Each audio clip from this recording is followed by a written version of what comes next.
অবগত রয়েছি। আমরা ইতিমধ্যে আইন শৃঙ্খলা রক্ষাকারী বাহিনী, বিশেষ করে বনানী থানা এবং এই ভালুকা থানায় তাদেরকে আমরা অবগত করেছি।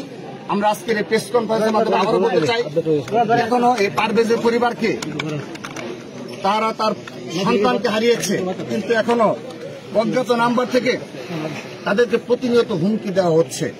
শুধু তাই নয়, পারভেজের ছোট বোন তিনি মাইলস্টোন কলেজে পড়াশোনা করেন ঢাকায়, তিনি নিরাপত্তাহীনতায় ভুগছেন, আমাদের কাছে নিরাপত্তা চেয়েছে, কিন্তু এই নিরাপত্তা দেওয়ার দায়িত্ব অবশ্যই রাষ্ট্রের আইন শৃঙ্খলা রক্ষাকারী বাহিনীর। কিন্তু আমরা অতীব দুঃখের সহিত লক্ষ্য করছি, বিগত 8.5 মাসে এই দেশে আইন শৃঙ্খলা রক্ষাকারী ব্যাপক অবনতি পরিস্থিতির ব্যাপক অবনতি ঘটেছে এবং এই নির্দলীয় সরকারের সত্যিকার অর্থে আইন শৃঙ্খলা রক্ষাকারী বাহিনীর উপর কন্ট্রোল রয়েছে কিনা আমরা সন্দিহান।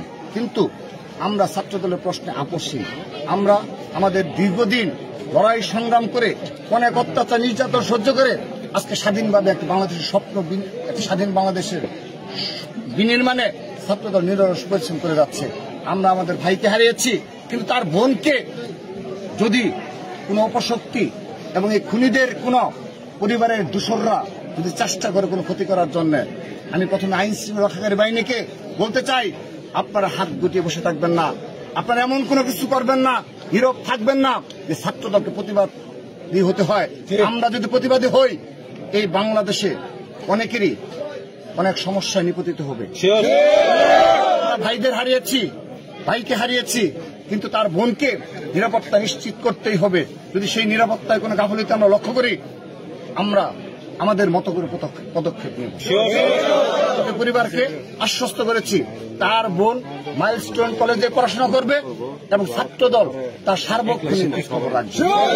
তারপরও যদি কোনো অনাকাঙ্ক্ষিত পরিস্থিতি হয়, সেজন্য আমি আপনাদের মাধ্যমে যারা আইন শৃঙ্খলা রক্ষাকারী বাহিনী রয়েছে তাদের দৃষ্টি আকর্ষণ করছি, তারা যেন এখনই যথোপযুক্ত পদক্ষেপ নেয়।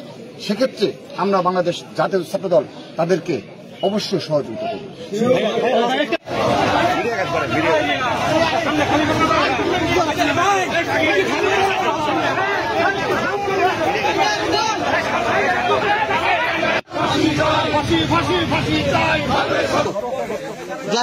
গ্লাসটা বানাও করে দাও।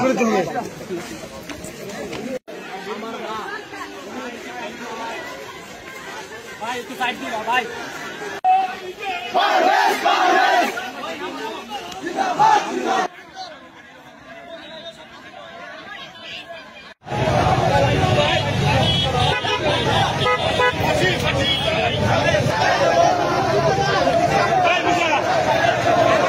হিসেবে কবুল আর মঞ্জুর করে নিন। ইয়া রাব্বুল আলামিন, তার পাড়া প্রতিবেশী সকলের যে দাবি, সেই দাবিকে আল্লাহ আপনি সকলের দাবি হিসেবে কবুল হিসেবে মঞ্জুর করে নিন। ইয়া রাব্বুল আলামিন, এই খুনির সাথে যারা জড়িত, আল্লাহ সকলকে শাস্তির আওতায় আসার তৌফিক দান করুন।